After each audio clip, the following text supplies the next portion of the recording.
Hello, everybody. My name is Justin, and I have just finished The Way of Edan this weekend. I started reading this about 2 weeks ago, and it is probably one of the best first books in a trilogy that I've read. I've only read a few trilogies. I'm not a too well-read person quite yet. I have read some, though, and this is one of the better ones, I gotta say. I really think that it brings a lot of classical elements, which I've heard a lot of people say. I'm not too sure if I get it, because I haven't read a lot of classical fantasy. Like Lord of the Rings, I haven't read. Wheel of Time could be considered classic at this point, I guess, because it's pretty old, but I haven't experienced much classical fantasy, and if this is what that is, I think I'm all in on classical fantasy and the feeling of it. I don't know if I can quite go towards the actual prose and reading of it, but I do love the feeling of classical fantasy. And so far, I'm ready to read the second book. It was awesome. So let's get into why I thought this was a 4-star read.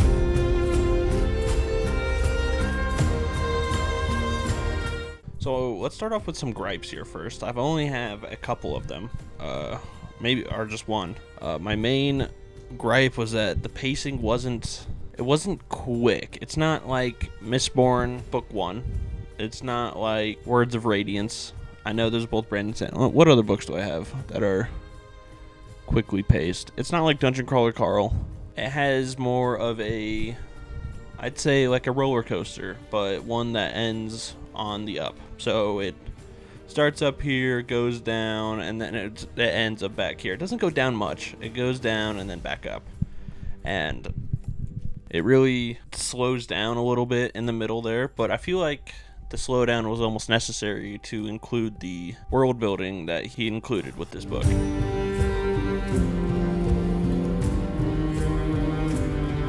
Now with characters, I thought this was a overall very positive aspect of the book. I'd say we have 3 main characters with a couple side characters who are inching towards main characters. We'll start off with Dayraven. Dayraven's the main POV that you start off with. He is the reason that I felt like I wanted to keep reading this book and keep going throughout and learning more about this world. He definitely carried the story for me. His sections were interesting, and he made me want to learn more. From a farm boy to chosen one, he is definitely a different personality to listen to than most, I think, farm boy ones that I've read. He doesn't get cocky. He always is doubting himself, kind of, and he wants to do best by the people he loves. Sakara, she is the female POV, and quite frankly, I did not get her. I just wasn't in the loop, maybe. But she was blocked off, and she was cold, but she's good at something, so there's some intrigue to her as to why she is cold and not open towards people, and it does explain why she's like that a little bit, but I hope we get to explore more of that in the second book. I have a feeling she'd be a much bigger part in the second book compared to the first one. Then there's Imhar, who is the companion, the Samwise to Dayraven's Frodo. He is there to support Dayraven in his decisions and to also explore the world. He wants to know what's going on. And then there's an antagonist that proved to be very interesting to me. It was Bledla. He almost acts as I wrote here, the hand of God in this world. He is the guiding the way of Edan. He's pushing that religion onto other people and making it everyone's problem.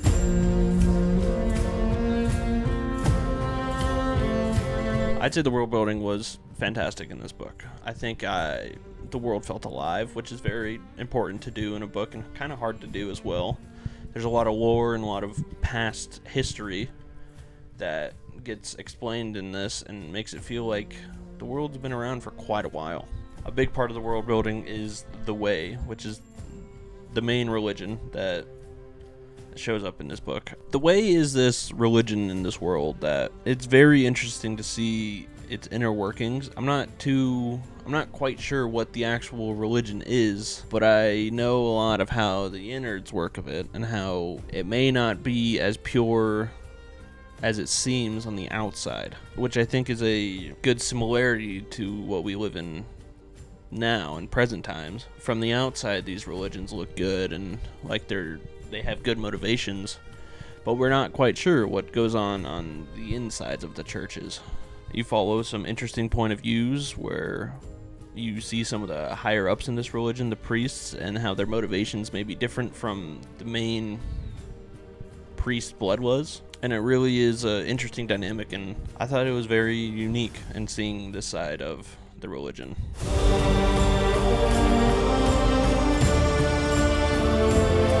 The prose, by far, has earned one of the top spots in my prose tier list, if I were to have one. It's not as accessible as Sanderson's, because Sanderson uses a lot simpler words, but I still feel like he gives, like, the sentences he uses, he gives us context clues, so when he does use a out there word that's not very commonly used in, I'd say, a lot of contexts, there's enough context within the text for me to infer it, and I think it was awesome.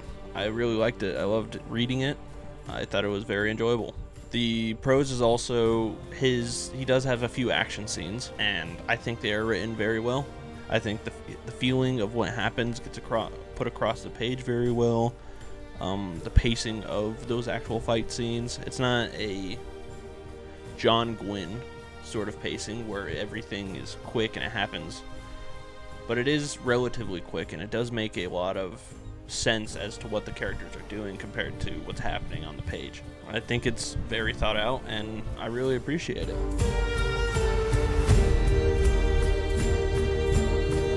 Last up, we got the general plot of the book. I think the plot was a farm boy, but it spun it on its head a little bit, and it really made it its own thing. I'm sure we'll see more in the next 2 books, because this is a trilogy, and I think that it's going to be a masterful trilogy, just from the droppings we got in this first one here. I overall liked this very much. I'm going to steal Jimmy Nuts's rating system, and Steam's, I guess. I don't think it's his specifically, but I'm going to steal Steam's rating system, and I'm going to rate this book a very positive, also equivalent to a 4 stars. I think that is very good, and it deserves to be read by people, even though it's indie published. I know indie published can get a bad rap, but I feel like now of all times is a great time to get into indie published books and to see what you're missing out on. Thank you for watching.